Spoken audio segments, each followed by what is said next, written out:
तो आज हम लोग जो है इस वीडियो में एक्सरसाइज 91 जो कि ऑक्सफोर्ड करेंट इंग्लिश ग्रामर के जो है लेसन से लिया गया है, और इसमें हम लोग जो है सब्जेक्ट वर्ब एग्रीमेंट जो कि बहुत ही इंपॉर्टेंट टॉपिक होता है, सारे बच्चों को बहुत परेशान करता है, तो उसी टॉपिक को हम लोग देखने वाले हैं।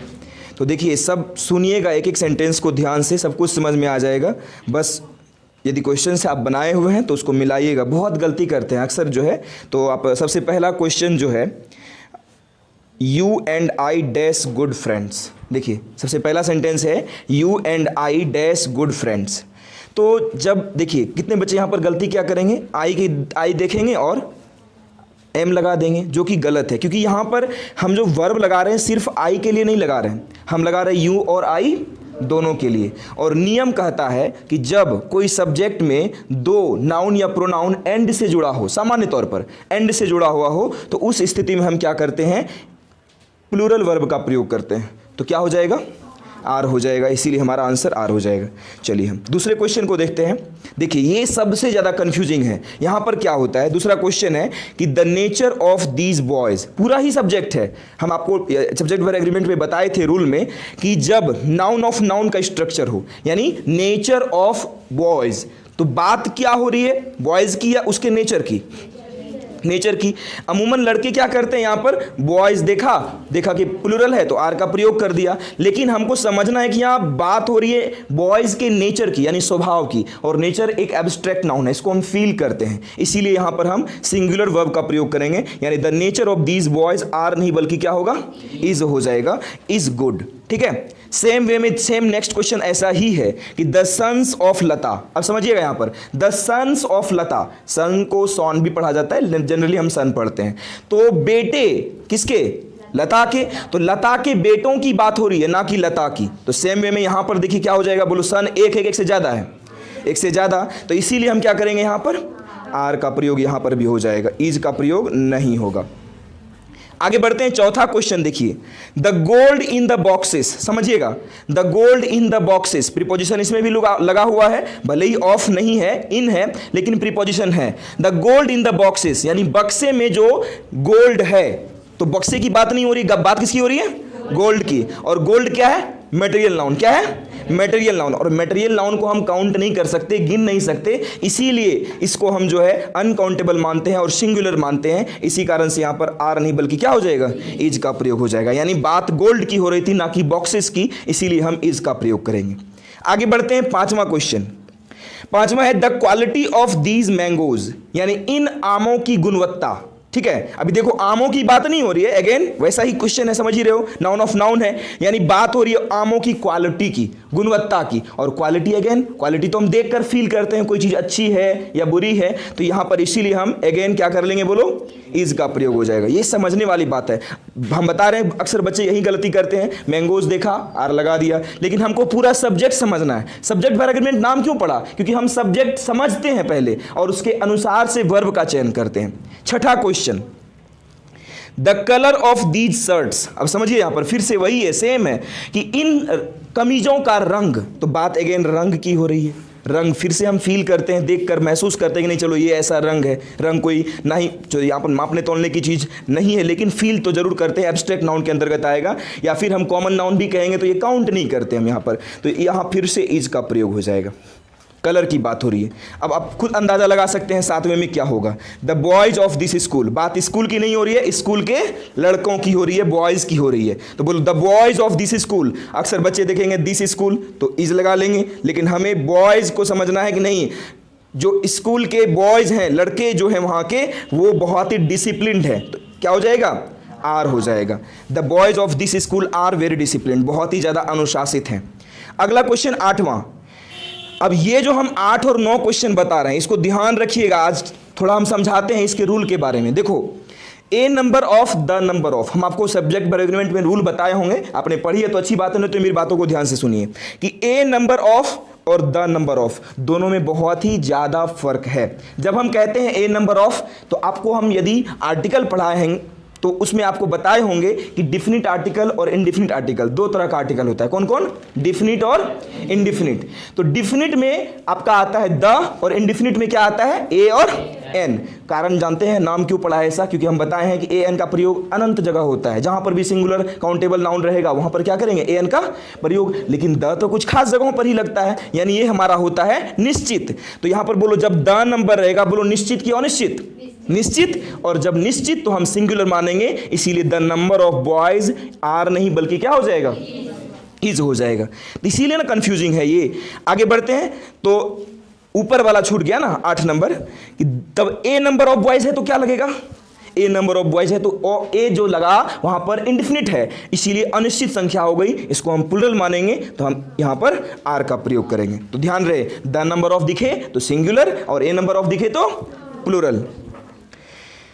मोस्ट ऑफ द हाउसेस, यानी अधिकांश जो घरें हैं इन द स्ट्रीट, इस गलियारे में या गलियारे में जो अधिकांश घर हैं, बोलो बताओ यहां पर बात किसकी हो रही है, हाउसेस की हो रही कि नहीं हो रही है, तो मोस्ट ऑफ द हाउसेस। वैसे भी मोस्ट ऑफ के बाद जब कोई नाउन आता है वो प्लूरल में आता है, और जब प्लूरल है तो यहां पर हम जो है प्लूरल वर्ब का ही चयन करेंगे, यानी क्या लग जाएगा, आर लग जाएगा। अब अगला देखिए, ए लॉट ऑफ। अब देखिए रूल को फिर से एक बार दोहराते हैं, यदि आपने पढ़ा भी है फिर भी, कि जब ए लॉट ऑफ जैसे ऐसे बहुत सारे होते हैं, तो ए लॉट ऑफ यहां पर जो है एक इंडिफिनिट क्वांटिटी को बताता है। क्वांटिटी मतलब होता है मात्रा, यानी अनिश्चित मात्रा को बताता है। और जब कोई शब्द अनिश्चित मात्रा को बताए और उसके बाद कोई नाउन आए, तो वो नाउन के हिसाब से ही वर्ब का चयन होगा। अब समझो बात को, यहां पर जैसे कहते हैं a lot of sugar, a lot of sugar मतलब क्या हो गया, ढेर सारा चीनी। अब कितनों चीनी रहे कभी काउंटेबल हो जाएगा क्या, नहीं ना। तो चीनी कितना भी है तो माप के ही बेचेंगे, यानी वो मटेरियल नाउन ही रहेगा। और जब मटेरियल नाउन है यानी सिंगुलर है शुगर, तो क्या लगना चाहिए, यहां पर ऑप्शन है हैज और हैव, तो क्या लग जाएगा, हैज का प्रयोग हो जाएगा। कारण क्या है, शुगर है इसीलिए। अब सेम क्वेश्चन अगला है, ए लॉट ऑफ बुक्स, तो अब यहां पर हैज या हैव, तो इस बार बुक्स है, किताबें हैं। अब किताब तो हम गिन सकते हैं, ये काउंटेबल है, तो ए लॉट ऑफ बुक्स यहां पे प्लूरल हो जाएगा, यानी हैज या हैव क्या हो जाएगा, हैव हो जाएगा। तो हम जो सिंगुलर प्लूरल नहीं पहचान पाते उनके लिए सिंपल सा ट्रिक, कि जिस वर्ब में एस दिखे वो सिंगुलर होता है, और एस नहीं दिखे तो वो प्लूरल होता है। जैसे कि कोई भी वर्ब में हम एस जोड़ते हैं, ईट्स क्या हुआ, सिंगुलर के प्लूरल, सिंगुलर हुआ। अब अगला देखिए, हीप्स ऑफ सैंड। हीप मतलब जो नहीं जानते हैं, हीप मतलब ढेर होता है, ढेर, ढेरी जो बोलते हैं नहीं, कोई चीज का ढेरी होता है, तो हीप्स ऑफ सैंड। अब देखो जैसे ए लॉट ऑफ था उसी तरह यहां पर है हीप्स ऑफ। तो सैंड, सैंड क्या है, बालू, बालू क्या हो गया, अनकाउंटेबल की काउंटेबल, तो बालू भी तो अनकाउंटेबल है, माप के ही बेचा जाता है, चाहे वो टीन से बेचे चाहे टन में माप के बेचे, जैसे बेचे, तो है तो मटेरियल नाउन। तो बोलो वाज की वर सिंगुलर हो जाएगा, सैंड के कारण से वाज का प्रयोग हो जाएगा। अगला देखो, a part of the mango, same है क्वेश्चन, सेम है, उसी रूल का क्वेश्चन है ये भी, कि a part of the mango यानी आम का एक हिस्सा। बोलो अब एक ही आम का कह रहे हैं कि हिस्सा जो है वो सड़ा हुआ है, रोटन, रोटन मतलब क्या होता है, सड़ा हुआ होना। तो एक आम का ही कुछ हिस्सा सड़ा हुआ है, तो बोलो सिंगुलर के प्लूरल, सिंगुलर हो जाएगा, तो ईज होगा कि नहीं होगा, ईज हो जाएगा। और जब कह रहा है ए पार्ट ऑफ द मैंगोज यानी आमों का एक हिस्सा, तो बोलो ढेर सारा आम है, उसमें से कुछ आम क्या है, सड़े हुए हैं, तो इस बार क्या हो जाएगा, आर हो जाएगा। अब अगला सेम वे में अगला क्वेश्चन है, हाफ ऑफ द बॉयज यानी आधे लड़के अनुपस्थित हैं, तो हाफ ऑफ द बॉयज, अब एक लड़का का आधा थोड़े होता है, मतलब लड़के ज्यादा हैं, हाफ ऑफ द बॉयज, तो इसीलिए बोलो इज की आर, आर हो जाएगा। अब अगला है हाफ ऑफ द वाटर, आधा पानी गंदा है, हाफ ऑफ द वाटर, तो इस बार वाटर तो अनकाउंटेबल है, सिंगुलर लग जाएगा, यानी इज हो जाएगा, half of the water is dirty. अगला क्वेश्चन देखिए, 40% ऑफ द स्टूडेंट्स यानी स्टूडेंट्स का 40% जो है dash failed in the examination. तो अगेन देखो यहां पर परसेंट जो है, परसेंट और परसेंटेज में अंतर है। देखो कहीं पर परसेंट रहता है और कहीं पर द परसेंटेज रहता है। तो द परसेंटेज जो होता है एक हिस्से को बताता है, वो भी निश्चित माना जाता है, और यहां पर परसेंट है और इसके बाद स्टूडेंट्स है, तो उसी हिसाब से वर्ब का चयन होगा। तो हैव की हैज, स्टूडेंट्स है तो यानी हैव का प्रयोग हो जाएगा। और अगला है the percentage of good persons, यहां पर प्लूरल भी है लेकिन यहां पर द परसेंटेज होने के कारण क्या करेंगे, सिंगुलर का प्रयोग करेंगे। यानी ऑप्शन है इस बार the percentage of good persons dash not very high, is not very high या आर नॉट वेरी हाई, नहीं इज ही होगा जी। हम भी कंफ्यूज हो जाते हैं, तो इसीलिए इसको देखना बहुत ही जरूरी है। अब सेम में अगला क्वेश्चन है 40% ऑफ द अमाउंट, यानी पैसे का 40% जो है पे कर दिया गया है। तो बोलो हैज बीन पेड की हैव बीन पेड, अमाउंट तो अनकाउंटेबल हो गया, पैसा रकम जो होता है तो ये सब अनकाउंटेबल है, इसी हिसाब से हैज का प्रयोग हो जाएगा। अगला है ए लॉट ऑफ वर्क, यानी बहुत सारा काम जो है डैश स्टिल अनडन, अभी भी नहीं किया गया है। बोलो इज अनडन या आर अनडन। तो वर्क कभी काम गिन कर करते हैं क्या? कोई देखते हैं तो क्या कहेंगे, 4 काम कर रहा है, 2 काम कर रहा है, नहीं ना बोलेंगे, बस बोलेंगे काम कर रहा है, ठीक है, तो उसको फील ही करते हैं हम। तो वर्क को हम सिंगुलर ही मानकर चलेंगे, तो यहां पर इज का प्रयोग हो जाएगा। 22 नंबर देखिए, 3/4 ऑफ द बुक, किताब का 3/4, 3/4 जो नहीं समझते हैं, जैसे 3/4, 2/3, 1/4, आप लोग सुने होंगे ये सब। तो ये भी क्या हो रहा है, जैसे कि ऊपर में क्या था, द परसेंटेज था, उसी तरह ये भी है। तो 3/4 ऑफ द बुक, अब बोलो यहाँ पर 3/4, किताब का एक यानी 3/4 हिस्सा जो है वो फिनिश हो चुका है। तो बोलो एक ही किताब ना है, तो क्या हो जाएगा, हैज हो जाएगा।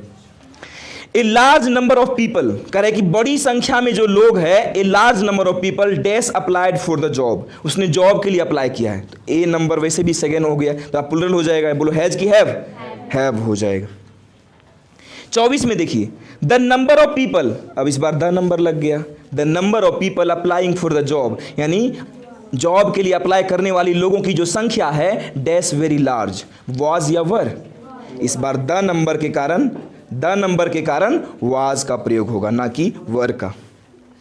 अब सेम में देखिए अगला, ए नंबर ऑफ कैटल, बोलो फिर से ए नंबर आया ना, ए नंबर मतलब इंडिफिनिट नंबर, अनिश्चित नंबर मतलब प्लूरल, और प्लूरल मतलब इज की आर।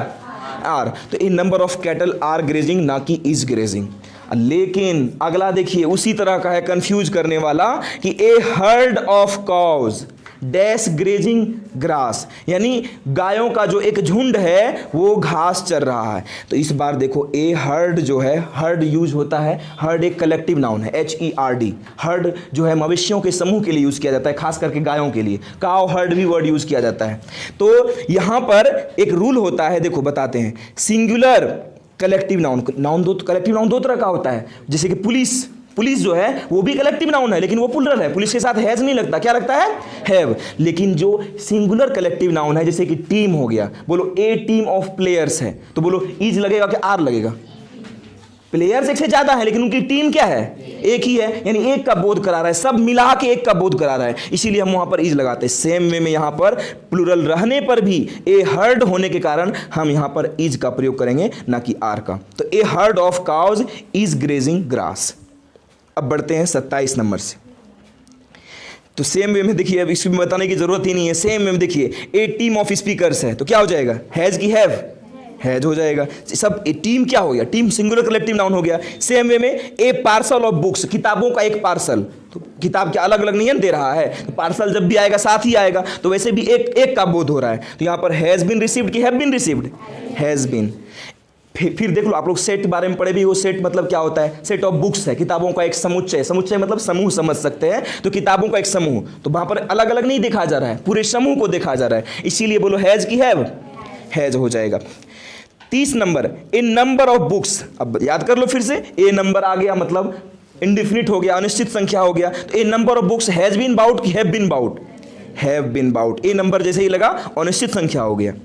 अगला देखो, the jury dash passed its judgement. अब समझना यहां पर, जूरी जो शब्द है, जूरी शब्द सिंगुलर भी होता है, प्लूरल भी होता है, डिपेंड करता है सिचुएशन पर। कभी कभी जूरी में भी मतभेद हो जाता है, वही लोग आपस में जो है लड़ने लग जाता है। मतलब जूरी होता क्या है समझो पहले, जूरी कहा जाता है कुछ ग्रुप्स को, जजों के ग्रुप को कहा जाता है, कुछ लोग जो मिलकर फैसला करते हैं, तो उसमें यदि मतभेद हो जाए तो वो प्लूरल हो गया, और एक मत है तो क्या हो गया, सिंगुलर हो गया। तो डिपेंड करता है, यहाँ पर इट्स है तो बोलो इट्स क्या हुआ, इट्स सिंगुलर हो गया, तो इट के कारण यहाँ पर हैज लग जाएगा, और दूसरे वाले में देयर है ना, देखो the jury dash divided in their opinions, तो क्या हो जाएगा, वर हो जाएगा, यहाँ पर प्लूरल हो जाएगा।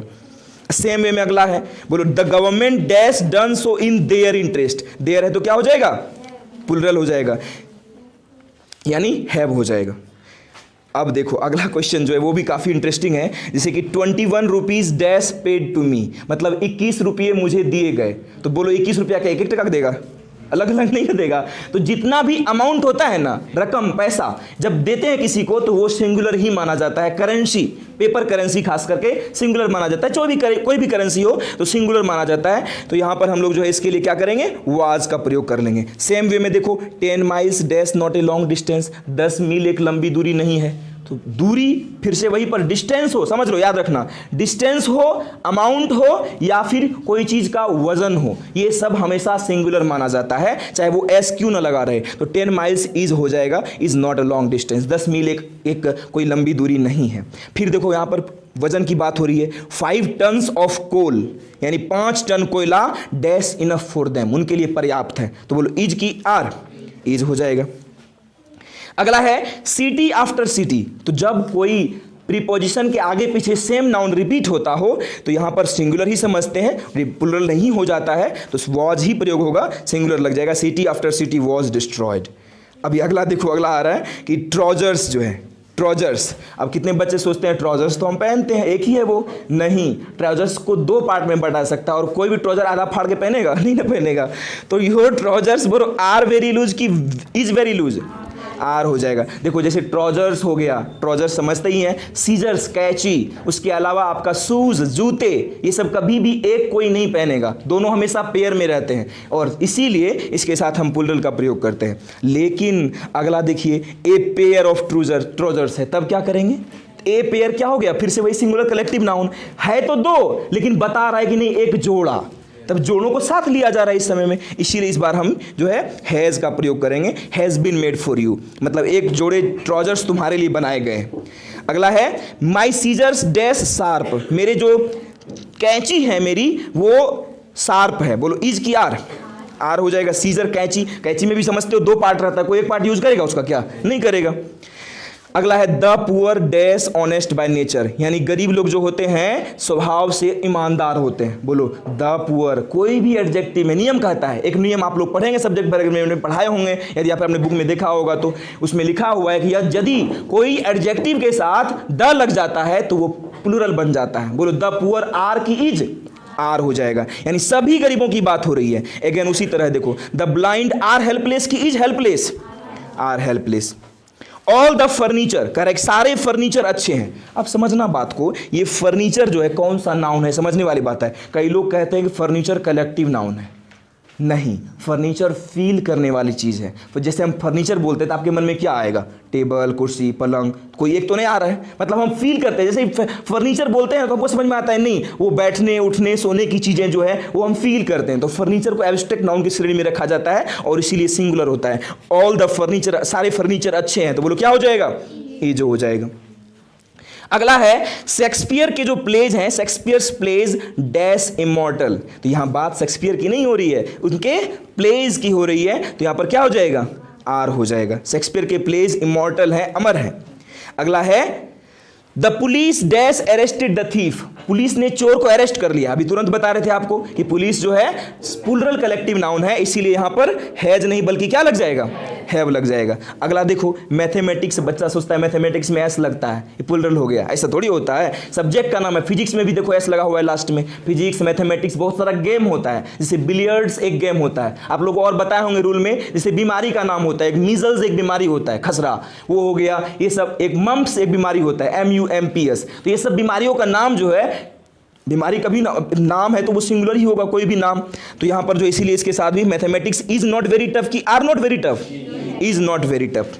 अब अगला देखो, हिज वेजेज, अब समझना बात को, वेजेज अभी तुरंत हमने पढ़ा, ये थोड़ा नियम के खिलाफ चल जाता है। His wages dash ₹1000 a month, उसकी जो वेज मतलब मजदूरी होता है, उसकी जो मजदूरी है 8000 रुपये पर महीने। आपको समझ में आ रहा होगा कि आप तो अभी तुरंत बताए कि अमाउंट जो रहेगा वो सिंगुलर हो जाएगा, ये ऐसा ही था, सिंगुलर ही था, लेकिन according to modern English grammar इसे प्लुरल माना जाता है। वेजेज मजदूरी को प्लुरल माना जाता है, इसीलिए हम यहाँ पर इज नहीं बल्कि आर का प्रयोग करेंगे। और अगला लेकिन जो है द वेजेज ऑफ सिन, पाप का बोझ, पाप का जो फल होता है, वेजेज, वो क्या होता है?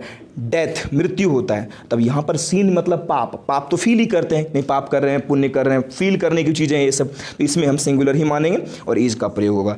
और लास्ट के 2 सेंटेंसेस बच गए हैं, nothing but water dash seen. तो देखो, नथिंग बट के बाद जो नाउन रहे उसी हिसाब से हम नहीं करते हैं वर्ब का प्रयोग, सिंगुलर का ही प्रयोग करते हैं। यानी नथिंग बट जैसे ही दिख जाए उसके बाद चाहे नाउन सिंगुलर हो या प्लुरल, हम हमेशा सिंगुलर ही वर्ब लगाएंगे। Nothing but water was scene, उसी तरह से नथिंग बट ट्रीज वर नहीं बल्कि क्या हो जाएगा, वाज हो जाएगा। तो ये सारे रूल्स थे जिनमें हमने सीखा कि किस तरह से सब्जेक्ट वर्ब एग्रीमेंट का प्रयोग करते हैं, किस वर्ब का प्रयोग कैसे सब्जेक्ट के साथ करते हैं। ये बहुत ही इंपॉर्टेंट हो जाता है। ये आपके 10th 12th ही नहीं बल्कि बहुत सारे कॉम्पिटिटिव एग्जाम्स में भी ये सारे क्वेश्चंस पूछे जाते हैं। तो बहुत ही ज़रूरी था इनको समझना, और आई होप आपको ये रूल्स याद रहते हैं और इनको बराबर आपको बनाना होगा। एक बार में ये नहीं हो पाएगा क्लियर। और भी एक्सरसाइजेज हैं, आई थिंक और भी इससे रिलेटेड सब्जेक्ट वर्ब एग्रीमेंट से एक्सरसाइजेज होंगे, आप उन्हें भी बना सकते हैं। एग्जाम्पल्स हैं, उनको भी समझ कर बना सकते हैं। Thank you.